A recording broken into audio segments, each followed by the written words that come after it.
ఏర్పాటు చేసుకొని వస్తున్న రైతులందరినీ కూడా ఇవాళ వాళ్ళ ఐక్యమై వస్తుంటే మీకు వాళ్ళ కడుపు మండి వస్తుంటే వాళ్ళ యొక్క రుణమాఫీ కాకుండా వస్తుంటే వాళ్ళ మీద దాడి చేయడం సరైనది కాదు. రైతుల యొక్క ఉసురు మీకు తగులుతుందని చెప్పేసి కూడా మేము హెచ్చరిస్తా ఉన్నాం. కాబట్టి వెంటనే ఏదైతే రుణమాఫీ 2 లక్షలు అని చెప్పి నమ్మబలికినరో అది ఖచ్చితంగా చేయాలని చెప్పేసి అడుగుతున్నాం. ఇక రైతు బంధు గురించి మాట్లాడినరు. ఏం మాట్లాడినరు? రైతు బంధు ఖచ్చితంగా చేస్తామని చెప్పిండ్రు. మరి చేసిండ్రా? రైతు బంధు 10,000 రూపాయలే ఇస్తాను కేసీఆర్, మేము 15,000 రూపాయలు ఇస్తామని చెప్పి వరంగల్ డిక్లరేషన్లో చెప్పిండ్రు. ఇచ్చిండ్రా? ఇవాళ జూను, జూలై, ఆగస్టు, సెప్టెంబర్ ఇది వానాకాలం పంట సీజన్. 4 నెలల్లో జూన్ మొదటి వారం నుంచి వెళ్ళి సెప్టెంబర్ వరకు ఒక వారం అటు ఇటు అయినా కూడా ఇది 4 నెలలు. ఈ 4 నెలల్లో కేసీఆర్ గారి ప్రభుత్వం రైతు బంధు ప్రవేశపెట్టిన తర్వాత ప్రతి సంవత్సరం కూడా ప్రతి ఒక నెల రోజుల లోపలనే మొత్తం కూడా రైతు బంధు వేసేవాళ్ళు. 80,000 కోట్లు వేసిండ్రు, 70 లక్షల మంది రైతులకు వేసిండ్రు, 12 విడతలు వేసిండ్రు.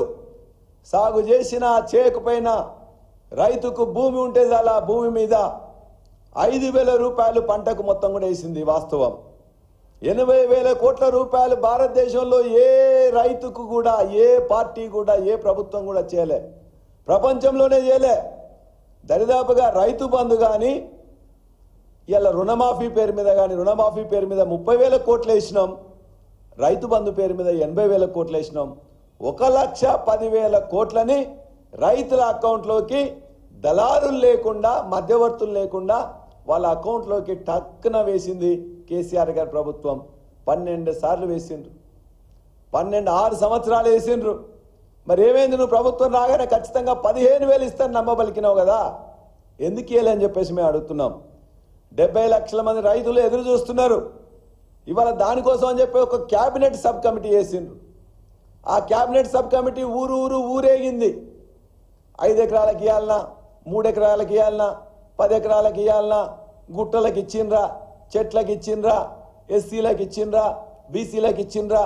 ఇది మొత్తం కూడా వాళ్ళతోనూ వీళ్ళతోనూ మాట్లాడి ఓ హెలికాప్టర్ తీసుకొని ఊరేగి చివరికి ఇప్పటిదాకా కూడా క్యాబినెట్ సబ్ కమిటీకి చెప్పలే. రేపు వచ్చే క్యాబినెట్లైనా తీర్మానం చేయమని చెప్పేసి మేము కోరుతున్నాం. ఖచ్చితంగా మీరు చెప్పిన రైతు బంధు ఏ నిబంధనలు లేకుండా ప్రతి పంట పొలానికి మొత్తం కూడా ఇవ్వాలి. ఏ పంట పండుతుందా లేదా అని కాకుండా పంట ప్రోత్సాహానికి ఏ విధంగానైతే కేసీఆర్ గారు ప్రభుత్వం ఇచ్చిండ్రో 70 లక్షల మంది రైతులకు సంబంధించిన 1,50,00,000 ఎకరాలకి ఖచ్చితంగా రైతు భరోసా నువ్వు చెప్తున్నావో ఆ రైతు భరోసాని ఖచ్చితంగా ఇవ్వాలని చెప్పేసి భారత రాష్ట్ర సమితి డిమాండ్ చేస్తూ ఉన్నది.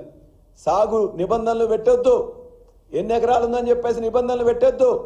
ఈ రాష్ట్రంలో 99% మంది రైతులు వాళ్ళకు 10 ఎకరాల కంటే తక్కువనే ఉన్నది. లెక్కలు తీసుకోండి, ప్రభుత్వం మీదే కాబట్టి రైతులు ఏం పెద్ద ఉన్నోళ్ళు కాదు.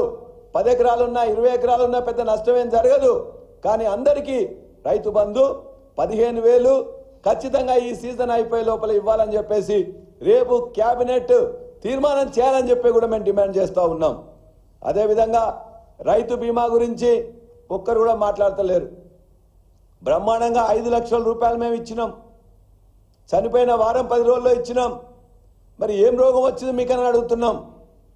దరిదాపుగా 1,35,000 మంది రైతులకు రైతు బీమా పెట్టిన తర్వాత అందరికీ ఇవ్వడం జరిగింది. ఎక్కడ కూడా ఇబ్బందులు లేకుండా డైరెక్ట్గా వాళ్ళ అకౌంట్లోకి వెళ్ళిపోయింది మొత్తం పైసలు 5 లక్షల రూపాయలు. ఎందుకు ఇట్లే? ఇంకేం చెప్పిండ్రు? రైతులే కాదు రైతులతో పాటు కౌలు రైతులకు కూడా ఇస్తామని చెప్పారు. కౌలు రైతులకే కాకుండా ఇంకా రైతు కూలీలకు కూడా ఇస్తామని చెప్పారు.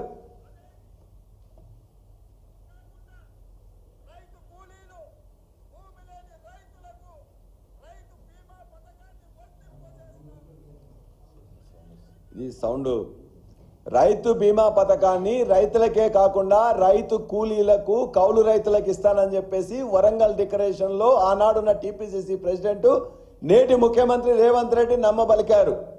రైతులకే దిక్కు లేదు, రైతు కూలీలకు కౌలుదారులకు కూడా ఇంతవరకు ఇవ్వలే. ఖచ్చితంగా వాళ్ళందరూ కూడా రైతు బీమా అమలు చేయాలని చెప్పేసి కోరుతా ఉన్నాం. అంతేకాదు ప్రధానమంత్రి ఫసల్ బీమా యోజనలో అక్కడనే మాట్లాడుతూ చెప్పారు, కేసీఆర్ గారు ప్రభుత్వం సరిగ్గా చేయలే, మేము రాగానే మొత్తం కూడా ఫసల్ బీమా యోజన పెడతాం, దానికంటే ఉన్నతంగా తయారు చేస్తామని చెప్పి కూడా వాళ్ళు నమ్మబలికిండ్రు. ఇవాళ మీరు చూసినట్లయితే ఆయన ఒక్కటి చూపించేసి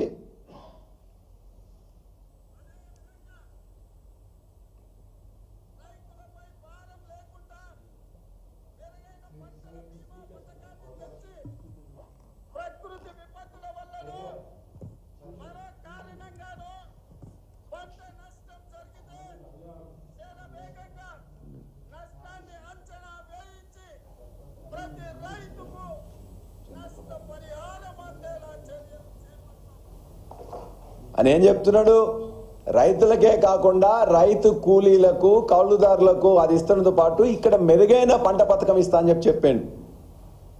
కేసీఆర్ గారి ప్రభుత్వం ఉన్నప్పుడు 4 సంవత్సరాల్లో దరిదాపుగా 2016 నుంచి 2020 వరకు 2415 కోట్లు ప్రీమియం చెల్లించినాం. అందులో మనకు వచ్చింది ఎంత? 1871 కోట్లు మాత్రమే మనకు వచ్చింది. ఎంత లాస్ అయిందో మనం రైతులు కానీ ప్రభుత్వం కానీ 544 కోట్లు లాస్ అయింది. అంటే ప్రతి 10 మంది కడితే 3 మాత్రమే వచ్చింది.